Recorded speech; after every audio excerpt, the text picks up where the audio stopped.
Hello hi welcome to teacher family. இன்று பிறந்த நாள் கல்யாண நாளை கொண்டாடும் அனைத்து நல்ல உள்ளங்களுக்கும் என்னுடைய குடும்பத்தின் சார்பாக வாழ்த்துக்களை தெரிவித்துக் கொள்கிறேன். இன்றைக்கி நம்ம பார்க்க போகிற ரெசிபி பாசிப்பருப்பு புட்டு. வாங்க எப்படி பண்ணலாங்கிறத பார்க்கலாம். அரைக்காப்பிடிக்கு அந்த ஒரு டம்ளர் பாசிப்பருப்பு எடுத்துக்கிட்டேன். அதை நைட்டே ஊற போட்டுட்டேன். நைட்டே ஊற வைக்கும்போது நல்லா கழுவி ஊற வைங்க. தண்ணி நல்லா வடிச்சிட்டு அதை மிக்சியில் போட்டு நல்லா கொரகொரப்பாக அரைச்சி எடுத்துக்கணும்.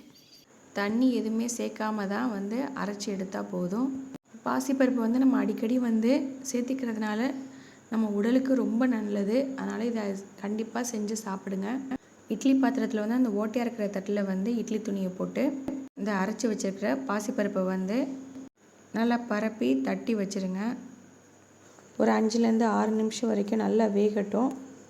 அது வெந்ததுக்கப்புறம் பார்த்திங்கன்னா அது கொஞ்சம் நேரம் நல்லா ஆற வச்சுருங்க. அப்போ தான் கொஞ்சம் உதிரியாக வரும். ஒரு காமுடி தேங்காய் துருவி வச்சுக்கோங்க. முந்திரி பருப்பு கொஞ்சம் எடுத்துக்கோங்க. ஸ்டவ் ஆன் பண்ணி பாத்திரத்தில் 3 ஸ்பூன் நெய் ஊற்றிக்கோங்க.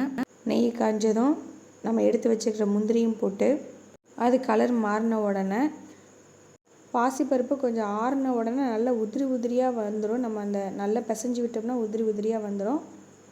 அதையும் போட்டு ஏலக்காய் தூள் ஒரு 1/4 ஸ்பூன் மட்டும் போட்டு துருவி வச்சுருக்கிற தேங்காயும் போட்டு நல்லா கிளறி விட்டு ஸ்டவ் ஆஃப் பண்ணிடுங்க.